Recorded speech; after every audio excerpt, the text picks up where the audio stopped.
circular motion, it's very important we conceptually understand that to make the uniform circular motion, you always need to have some centripetal acceleration. To have some centripetal acceleration, then you have to have some force or some combination of forces to provide the centripetal acceleration. Okay. And here I would like to show you something related to these concepts. Okay. Now I have this lizard. If, of course, you know, if it's in this kind of configuration, the lizard will fall down, right? But if I make it in a circular motion, okay, so even at the top point, the lizard will not fall down. Okay, so my question is, at the top point, this is the board. Okay, this is the lizard, and it still has the weight W equals to mg. Okay, why this weight wouldn't pull the lizard down? Okay, in this fourth case, what happens to this weight?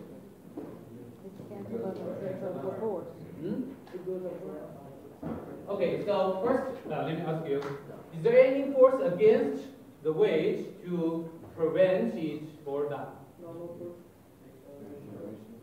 No, there is no normal force to prevent it. Normal force is downward in this case, right? So there is no force to prevent it fall down.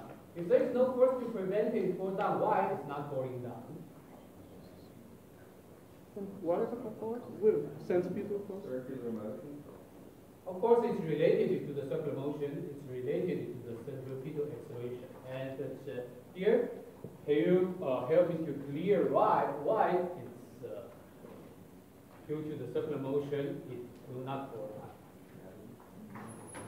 Okay, you have the gravity, the weight. In general, it should pull the stuff down, right? Okay, you can explain like this.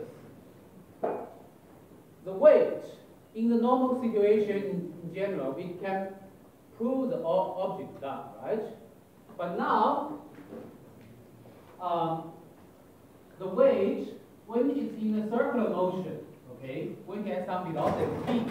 So it must have some centripetal acceleration v squared over r.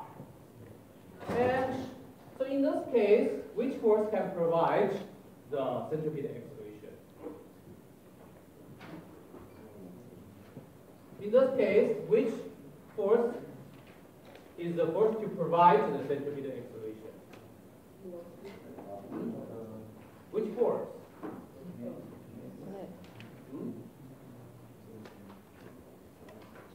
Okay. How many forces acted on this object? Only one force. Then which force can possibly provide centripetal force? Weight. The weight. The weight, right? You don't have any other forces. So you must say the weight provides the centripetal acceleration. So here the key is that the weight at different situations can play different role. Okay? Sometimes it can pull stuff down, and sometimes it's to provide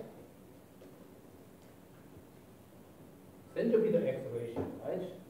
And in this case, if the centripetal acceleration is large enough, all the weight will be used to provide the centripetal acceleration. So in fact, there is no available weight to pull you down. Okay, is it clear?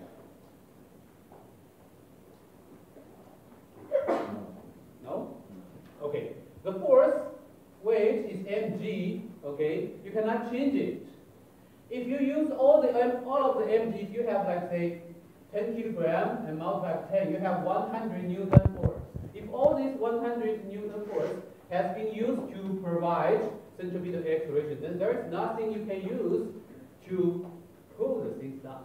So the object will go like this instead of just falling down, right? Okay. So this is from the force analysis. From the velocity analysis is that, okay, you can say, yes, it's cooling down, but it has some velocity. So the actual path is something like this. Okay. So in this case, cooling down is the same as rotation. Okay. Any question here? I would like you to think about these things. Okay, later we are going to develop the Newton's idea about the satellite motion. Okay, kind of related to this.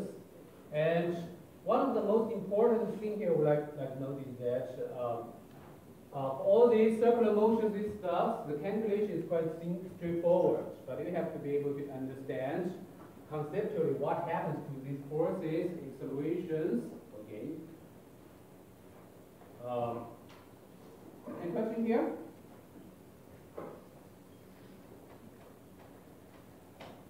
Okay, now we need to go further to study the more complicated circular motion, the non-uniform circular motion. Okay.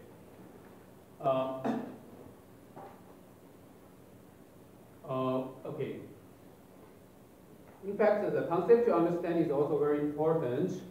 For example, for the last test, some of you, okay, made almost 80 in the calculation part, but made almost 0 in the conceptual part. Okay, so somehow means that when you solve this problem, there is still some key issue you didn't understand very well. Okay. So here, for the non-uniform circular motion, let's think about this. If you want to maintain a circular motion, you always need to provide some centripetal acceleration, right?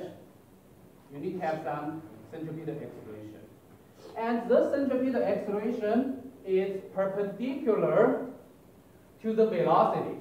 So it wouldn't change the magnitude of the velocity. It will only change the direction of the velocity. Okay. Now, so that's why it will make some uniform circular motion. The speed along the circle will not change. Now, if you want to change the speed of the speed of the object along the circle, so you have to give it some acceleration along the direction of the velocity. Okay. And the direction of the velocity is the tangential direction. So this acceleration is also called the tangential acceleration. Okay. And that's the acceleration to accelerate or decelerate the particle along the circle. And this acceleration, centripetal acceleration, is the acceleration to maintain the circular motion, okay, or make the turn. Okay. So there are two different accelerations: centripetal acceleration and the tangential acceleration. And they are actually the two components of the total acceleration. If in this configuration, then the total acceleration should be this one, right? This is A, okay, by using the vector addition of the parallelogram method. If you have two vectors A and B, and the summation of the two is simply the diagonal of the parallelogram. Okay. So this is the total acceleration A. This is the centripetal component. This is the tangential component. So at any point, you can see that, like say, this is arbitrary point, then you must have some centripetal acceleration AC and some tangential acceleration AT. Okay. And then in this case, this is the total acceleration and actual acceleration A.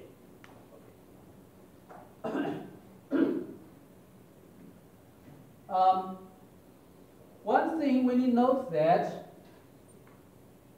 when, okay, these two components are somehow related to each other because AC always equals to V squared over R. On the other hand, if you have some AT, the AT will change V, right? So it will change the velocity. So when you have some tangential acceleration, the tangential acceleration will change velocity, and then the velocity will change the required centripetal acceleration. Okay. So when you have the tangential acceleration, then the centripetal acceleration must change. Okay. Any question here?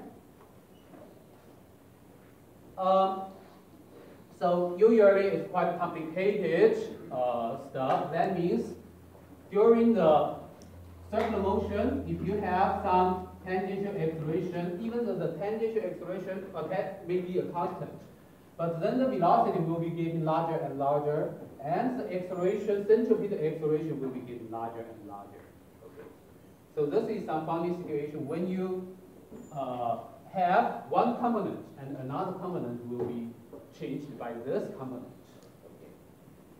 And other things to understand the centripetal acceleration and tangential acceleration, let me ask you some questions.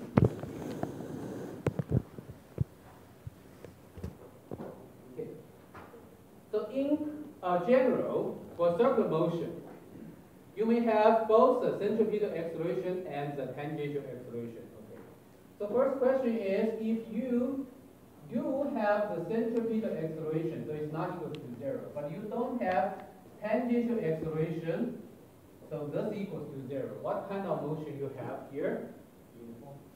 Uniform circular motion, right?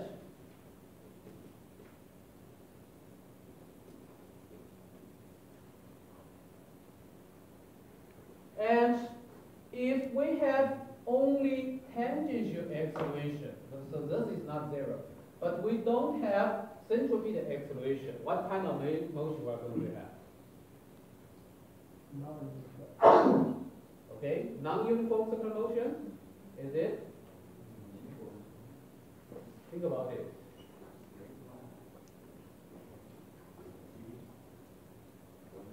Okay, without the centripetal acceleration is the acceleration to make the circular motion. Without the centripetal acceleration, you don't even have the circular motion. And you have one tangential acceleration, which is the same as the direction of the velocity. So you are going to have a straight line motion, right? Or, okay, so it's a straight line motion.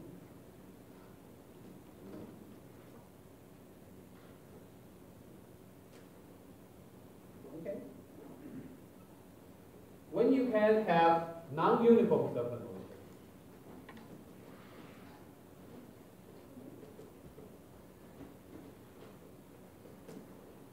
And what situation you can have non-uniform circular motion? You need to have both components. Okay, so A sub C is not 0, A sub T is not 0.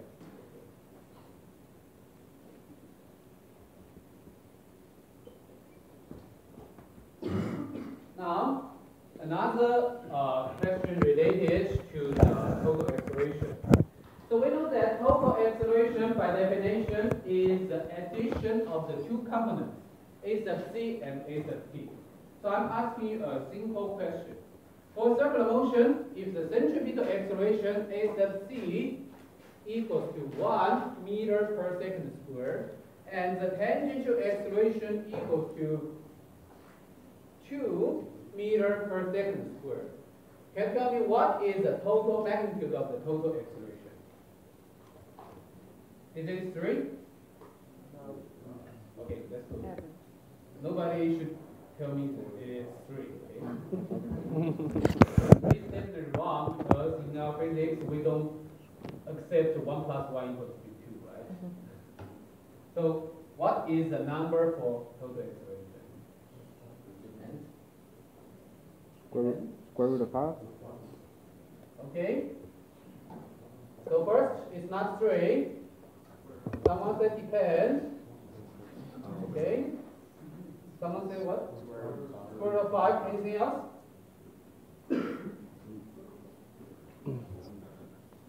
Okay. The correct answer is this. In this case, it's not depends. Okay. It wouldn't depend anything because the direction of the two are actually fixed in this case. They are perpendicular to each other, right? Okay, in general, the two vectors can have any angle between them. So in that case, it depends on the angle, okay?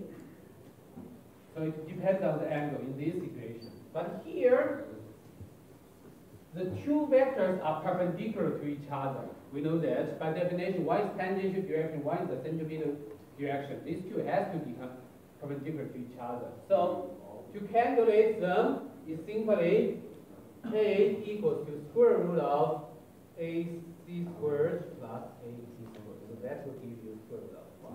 Right? Okay? So that's the right answer.